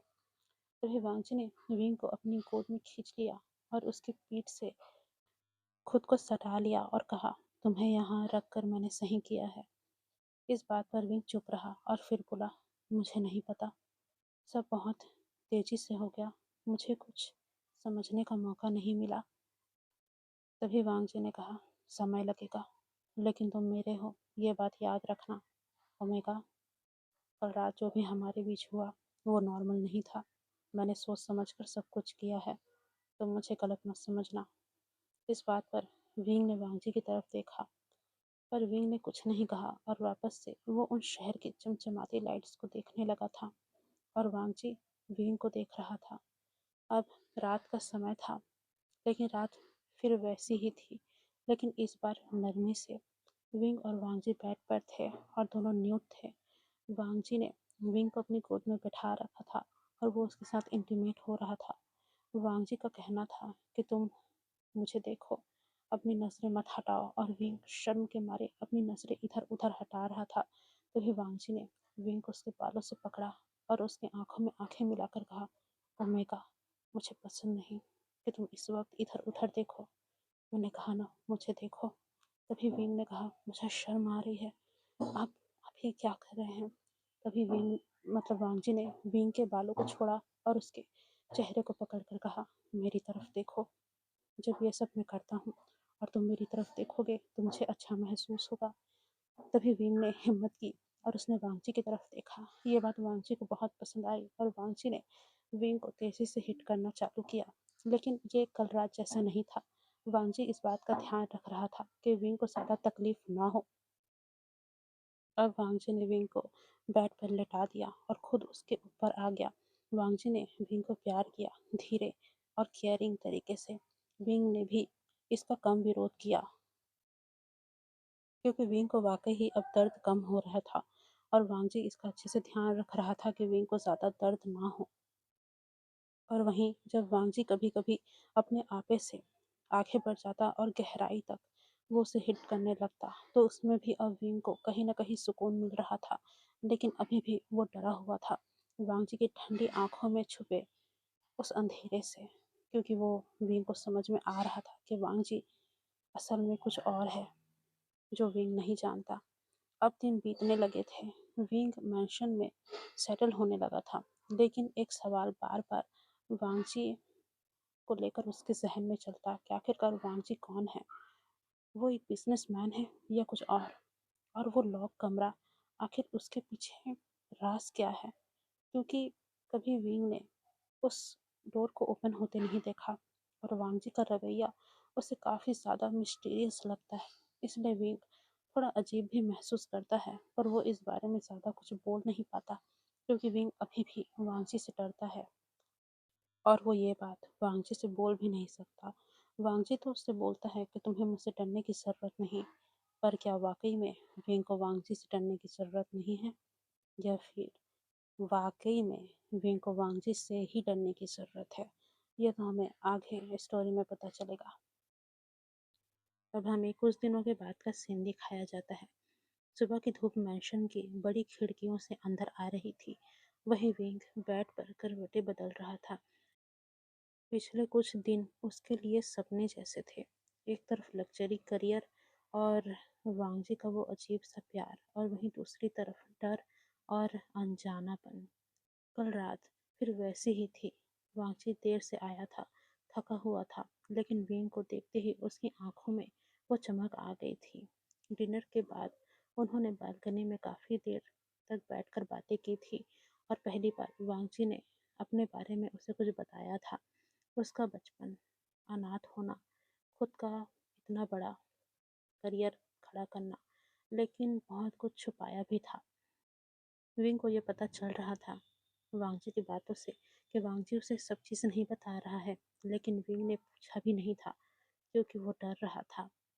ज़्यादा जानने से उसे और डर लग रहा था कि कहीं अगर वो वांगजी के बारे में ज़्यादा पता लगा लेगा तो कहीं उसे कुछ ऐसी बातें ना पता चल जाए तो शायद उसके लिए बहुत ज़्यादा खतरनाक हो। ये विंग इस बात को लेकर काफ़ी डरा हुआ था और विंग ये सब सोच रहा था। वो बेड से उठा, उसकी बॉडी में हल्का सा दर्द था। वो आईने के सामने खड़ा हुआ तो उसने देखा उसके गर्दन पर पुराने निशान अब हल्के हो गए थे, लेकिन अब नए निशान ने उनकी जगह ले ली थी। वो शर्मा गया था। ये सब नॉर्मल है क्या? उसने खुद से पूछा और फिर वो नहाने के लिए गया। विंग ने गर्म पानी में शावर लिया था। उसके लंबे काले घने बालों को उसने धोया था। विंग ने अच्छे से शावर लिया था और फिर वो बाहर आया। उसने अलमारी से एक ब्लैक स्वेट शर्ट और ग्रे पैंट चुने और उसे अच्छे से पहनकर रेडी हो गया। वो जब नीचे आया ब्रेकफास्ट करने के लिए तब उसने देखा कि ब्रेकफास्ट टेबल पर सिर्फ उसका ही प्लेट लगा हुआ है और वांगजी पहले ही ऑफिस चला गया है, एक नोट छोड़कर उसके लिए। विंग ने उस नोट को उठाया। उस नोट में लिखा था, दोपहर को जल्दी आ जाऊंगा, बाहर मत जाना और अपना ख्याल रखना, वांग जी।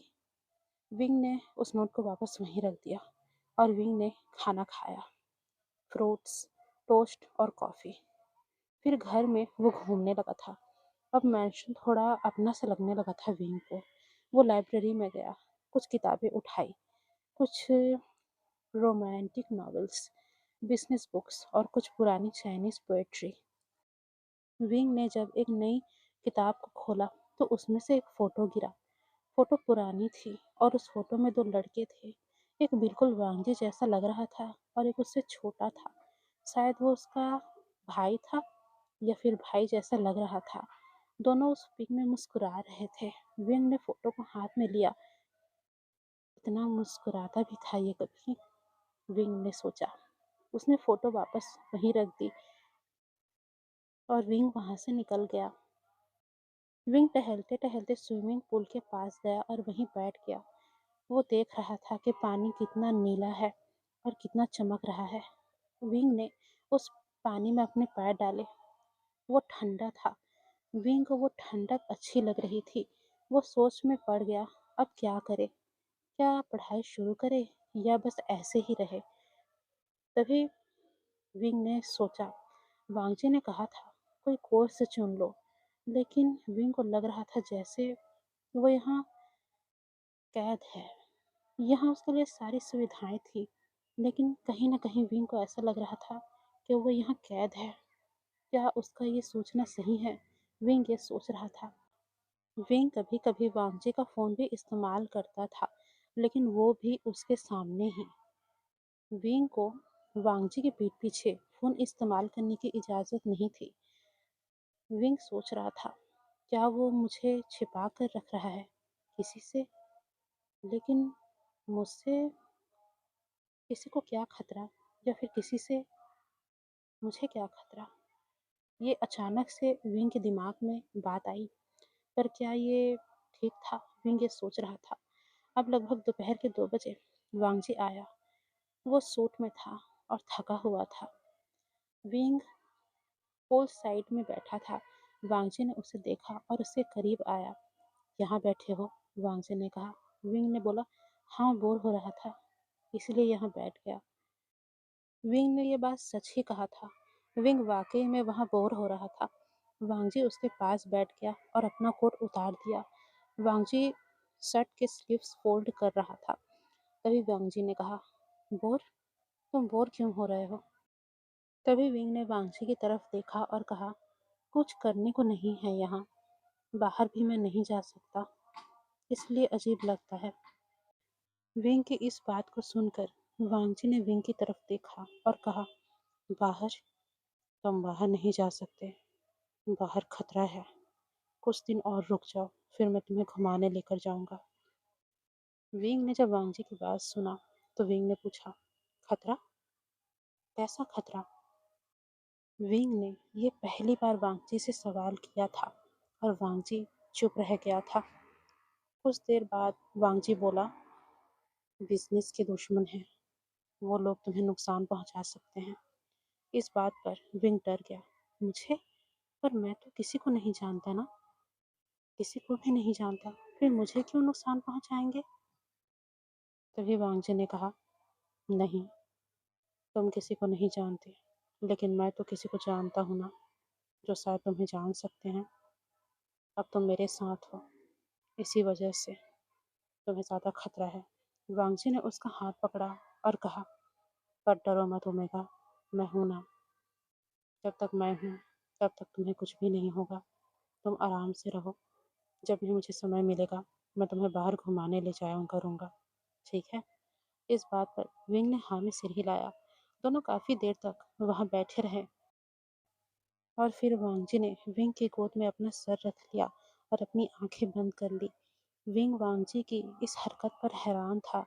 ये वही ठंडा इंसान था जो रात को इतना जुनूनी हो जाता था कि उसे शांत करना बहुत ज़्यादा मुश्किल हो जाता था विंग के लिए।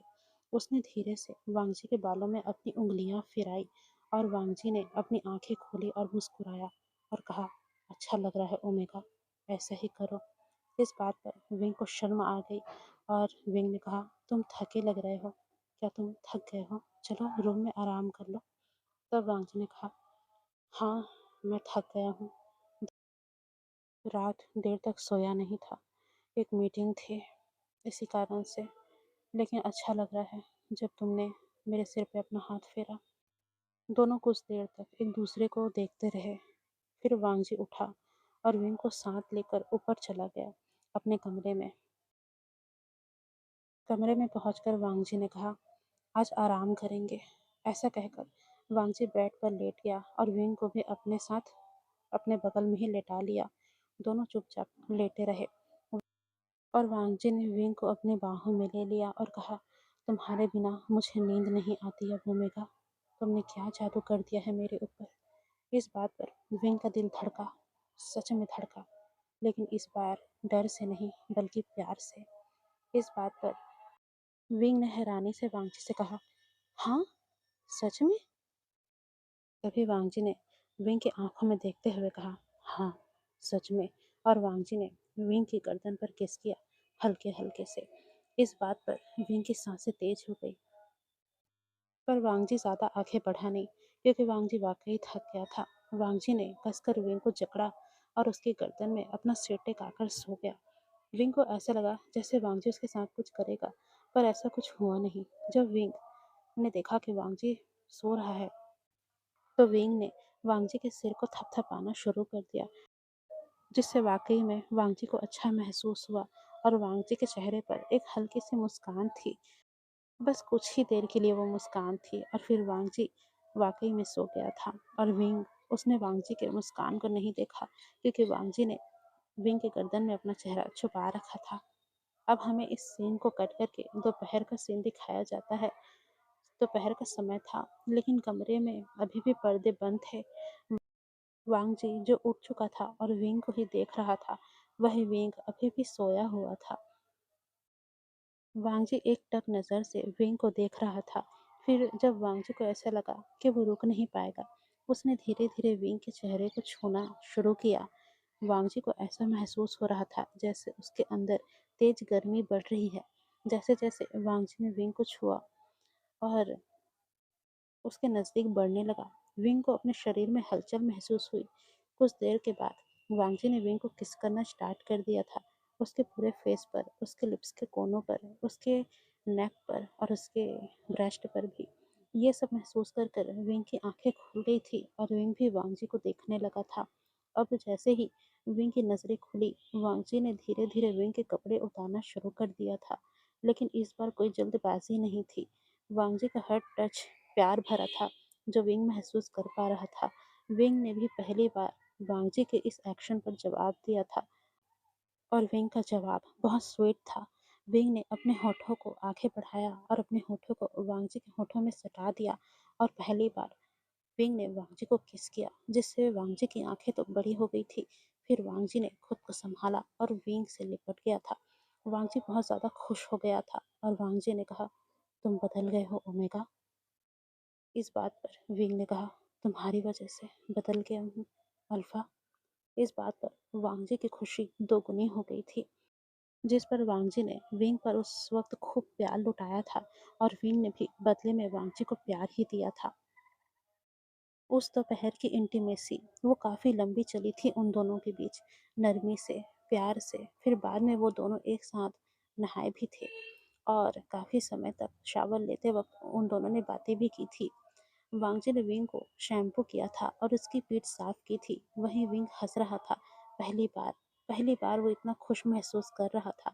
और वो दोनों जब बाहर आए, तब उन दोनों ने एक दूसरे को अपनी पसंद का कपड़ा पहनाया था। वांगजी ने कहा था, शाम को डिनर पर चलेंगे। इस बात पर विंग खुश हो गया था और उसने कहा था, सच में? तुम मुझे सच में लेकर चलोगे ना?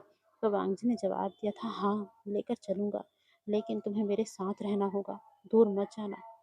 इस बात पर विंग ने भी हाँ भरी थी और उसने वांगजी को गले से लगा लिया था। वांगजी भी अब बहुत खुश लग रहा था। वांगजी को ऐसा लग रहा था कि जैसे विंग ने उसे दिल से अपना लिया है और वहीं विंग भी बहुत खुश था। विंग को ऐसा लग रहा था जैसे वांगजी उसके लिए कोई बुरा संकेत नहीं, बल्कि एक खुशी का पल है जो शायद कभी खत्म नहीं होगा। विंग ये सोच रहा था। अब शाम हुई और दोनों तैयार हुए। विंग ने ब्लैक शर्ट और पैंट पहना हुआ था और वहीं वांगजी ने डार्क ब्लू सूट पहना था। वो दोनों कार में बैठे और शहर के सबसे हाईएस्ट रेस्टोरेंट में गए। वांगजी ने उस रेस्टोरेंट का रूफ टॉप बुक कर रखा था। वहां से शहर का व्यू बहुत ही खूबसूरत लगता था। उसने प्राइवेट टेबल बुक कर रखी थी और वो दोनों वहां आए। वो जगह बहुत खूबसूरती से सजाया गया था। वहां पर गुलाब की पंखुड़ियां बिखरी हुई थी और एक तरफ में सॉफ्ट म्यूजिक बज रहा था। और वहीं वांगजी ने इस बात का भी ध्यान दिया था कि विंग को खाना पसंद आए। वो दोनों वहां बैठे और खाना ऑर्डर किया। खाने में सी फूड और वाइन थी। विंग ने कभी वाइन नहीं पी थी। उसने थोड़ी सी पी और उसका चेहरा थोड़ी ही देर में लाल हो गया। ये देखकर वांगजी हंस रहा था और बोल रहा था, क्यूट लग रहे हो ओमेगा। इस बात पर विंग शर्मा गया और बोला, तुम भी अच्छे लग रहे हो अल्फा। इस बात पर वांगजी ने कहा, तुम मुझे अल्फा क्यों कहते हो? और विंग ने कहा, फिर तुम मुझे क्यों ओमेगा कहते हो? तुम जैसा बोलोगे मैं भी तो वैसा बोलूंगा ना। इस बात पर वांगजी ने कहा, अच्छा। तो विंग ने कहा, क्या तुम्हें पसंद नहीं आया? तो फिर वांगजी ने कहा, ऐसी बात नहीं है, मुझे पसंद है कि तुम मुझे अल्फा बोलो। तुम जो चाहो वो बोल सकते हो विंग। और वांगजी ने कहा, क्या तुम्हें ये नहीं पसंद कि मैं ओमेगा बोलूं? तभी विंग ने कहा, नहीं, मुझे कोई दिक्कत नहीं है। जब भी तुम मुझे ओमेगा बोलते हो, मुझे एक अजीब सा एहसास होता है। तभी वांगजी ने विंग का हाथ पकड़ा और बोला, कैसा एहसास होता है? विंग ने पहले वांगजी की आंखों में देखा और फिर अपने नजरें झुका ली और कहा, जब भी आप मुझे ओमेगा कहते हैं, मुझे ऐसा लगता है जैसे मेरे शरीर में एक बिजली सी दौड़ गई है। और फिर क्या? और फिर ऐसा लगता है जैसे एक तेज गर्मी मेरे शरीर में दौड़ रही है। ये सुनकर वांगजी ने विंग के हाथ को और कसकर पकड़ा और वांगजी धीरे धीरे विंग के करीब आया और उसके कानों में कहा, ये गर्मी मुझे भी महसूस होती है ओमेगा। इस बात पर विंग का चेहरा और भी ज्यादा लाल हो गया था। अब वांगची को समझ में नहीं आ रहा था कि वाइन के कारण विंग का चेहरा लाल हुआ है या उसकी बातों के कारण। वो कंफ्यूज था थोड़ा सा, पर विंग वाकई बहुत ज्यादा शर्मा रहा था। अब वो दोनों अपना डिनर करने लगे थे और विंग वांगची को देख रहा था। तभी वांगची ने पूछा, क्या देख रहे हो? तभी विंग ने शर्माते हुए कहा, तुम अच्छे लग रहे हो, हैंडसम लग रहे हो। इस बात पर वांगजी भी शर्मा गया था, हल्का सा, थोड़ी देर के लिए। और फिर वांगजी ने विंग को आंख मारते हुए कहा, ओह, मेरा ओमेगा मुझसे फ्लर्ट कर रहा है। इस बात पर विंग ने इधर उधर देखते हुए कहा, नहीं, ऐसा तो नहीं है, मैंने तो बस आपकी तारीफ की है। इस बात पर वांगजी ने हंसते हुए कहा, अरे घबराओ नहीं, मैंने भी मजाक ही किया है। इस बात पर विंग ने हाँ में सिर हिलाया और दोनों फिर से अपना खाना खाने लगे थे। जब वो दोनों डिनर कर रहे थे, इस दौरान वांगजी ने कई बार अपने फोन कॉल्स को अटेंड किया और हर बार वांगजी की आवाज़ और भी ज़्यादा ठंडी हो जाती। एक कॉल पर तो उसे बहुत ज़्यादा गुस्सा भी आया और वांगजी ने लगभग चिल्लाते हुए उस कॉल में कहा, अगर कल तक माल नहीं पहुंचा तो सब खत्म कर दूंगा, समझे? और ये बात विंग ने सुन ली थी और विंग को सच में ये बात सुनकर डर लगा था। क्या माल? जब वांगजी ने अपना कॉल काटा, तब विंग ने वांगजी की तरफ देखकर पूछा, वांगजी, ये माल क्या है? सब ठीक तो है ना? तभी वांगजी ने अपना ग्लास रखा और शांत लहजे में विंग से कहा, वो कुछ बिजनेस की बात है विंग, तुम चिंता मत करो, ज़्यादा कोई बड़ी बात नहीं है। इस बात पर विंग ने भी हाँ में सिर हिलाया, पर वो बातें विंग के दिमाग में घूम रही थी। डिनर के बाद वे ड्राइव पर निकले। शहर की लाइट्स देखते हुए वांगजी ने कार रोकी एक सुनसान जगह पर। जब विंग ने देखा कि वांगजी ने एक सुनसान जगह पे कार रोकी है, तो फिर विंग पूछने लगा था कि वांगजी, आखिरकार तुमने यहाँ कार क्यों रोकी है? पर वांगजी, उसने कुछ कहा नहीं। उसने सीधा विंग को किस कर लिया था, वो भी काफी ज्यादा फोर्सफुली। किस करने के बाद वांगजी सिर्फ किस तक ही नहीं रुका, उसने बहुत गहरी आवाज में विंग से कहा, मैं रुक नहीं सकता, मुझे तुम अभी चाहिए बाबे। इस बात पर विंग शर्मा गया और विंग ने अपनी आंखें दूसरी तरफ फेर ली। जैसे ही विंग ने दूसरी तरफ अपनी आंखें फेरी, विंग का पूरा नेक वांगजी के सामने विजिबल हो गया और वांगजी ने वहां अटैक कर दिया। वो दोनों वहीं कार में ही शुरू हो गए थे, यानी कि कार में ही उनकी इंटीमेसी शुरू हो गई थी। विंग को डर लग रहा था कि कहीं उन्हें कोई देख ना ले, लेकिन वांगजी ने कहा, ये ग्लास टीचेंट है, हमें कोई नहीं देख सकता, फिक्र मत करो। फिर विंग को थोड़ा राहत महसूस हुआ कि हमें कोई नहीं देख सकता। नहीं तो भाई विंग तो बहुत ही ज़्यादा डर रहा था कि अगर इस हालत में किसी ने देख लिया तो फिर क्या होगा। वांगजी ने विंग को वहां पर भी नहीं छोड़ा और उसे पूरी तरीके से निचोड़ डाला। विंग को काफी पेन हो रहा था क्योंकि पोजीशन वहां उसे ठीक से बन नहीं रही थी, पर वांगजी ने किसी तरीके से सब चीज संभाला और बोला, मैं कर रहा हूँ, तुम बस मेरा साथ दो। और धीरे धीरे वो दोनों पूरी तरीके से अपनी इंटीमेसी को वहां परफॉर्म करने लगे थे। लगभग 2 घंटे तक उनका इंटीमेसी चला था और फिर विंग काफी ज्यादा थक गया था, जिसके कारण वांगजी को रुकना पड़ा था। नहीं तो वांगजी तो रुकने के लिए बिल्कुल भी तैयार नहीं था, पर क्या करे, विंग थक जो गया था तो वांगजी को रुकना पड़ा था। अपनी इंटीमेसी के बाद उन्होंने कुछ देर तक वहां आराम किया था और थोड़ी देर समय एक दूसरे की बाहों में बिताया था और फिर वो दोनों वापस मैंशन की तरफ चले गए थे। मैंशन पहुंचकर वांगजी को एक इमरजेंसी कॉल आया था, जिसके कारण वो अपने स्टडी रूम में चला गया था। उसने विंग को बेडरूम में छोड़ दिया था और कहा था कि तुम आराम करो, मैं अपना काम निपटा के आता हूँ। और विंग वह सोचता रह गया था कि आखिरकार वांगजी का ये गुस्सा, ये कॉल, क्या कुछ गड़बड़ है? क्योंकि वांगजी, विंग ने देखा था कि वांगजी का जब कॉल आया था तब वांगजी का चेहरा अलग हो गया था। जब वांगजी विंग के साथ होता है तब वांगजी का रवैया बिल्कुल अलग होता है, और वहीं अगर वांगजी अकेला होता है तो उसका रवैया बिल्कुल अलग होता है। विंग ने ये नोटिस किया था कि घर के सभी मेट्स भी वांगजी से काफी डरते हैं और साथ ही वांगजी से ज़्यादा बात भी नहीं करते, बस अपने काम से काम रखते हैं। और वहीं वांगजी वो अक्सर कॉल्स पे गुस्से में काफ़ी बात किया करता था। और ये डिलीवरी, ये माल, ये सब क्या है, ये विंग के दिमाग में चल रहा था। तभी विंग के दिमाग में अचानक से उस लॉक रूम के बारे में ख्याल आया कि वो लॉक क्यों रहता है, क्या कुछ गड़बड़ है, क्या वांगजी उसमें कुछ छुपा के रखता है। और विंग ने आखिरकार ये फैसला किया कि वो उस लॉक रूम में जाएगा और देखेगा कि आखिरकार वहाँ ऐसा कौन सा राज छुपा है कि वांगजी उस कमरे को लॉक रखता है और उससे झूठ भी बोलता है, क्योंकि विंग जानता था कि वांगजी उससे कुछ न कुछ छुपा रहा है। और वो कौन सी बात है, ये अभी तक विंग को पता नहीं चली थी। पर विंग इस बारे में पता लगाना चाहता था, क्योंकि वो अब वांगजी के साथ अपनी ज़िंदगी में काफ़ी आगे बढ़ चुका था। और वो नहीं चाहता था कि बाद में कुछ ऐसा हो जिससे विंग और वांगजी एक दूसरे से दूर हो जाएं। विंग ने ठान लिया था कि वो उस रूम के बारे में पता लगाएगा।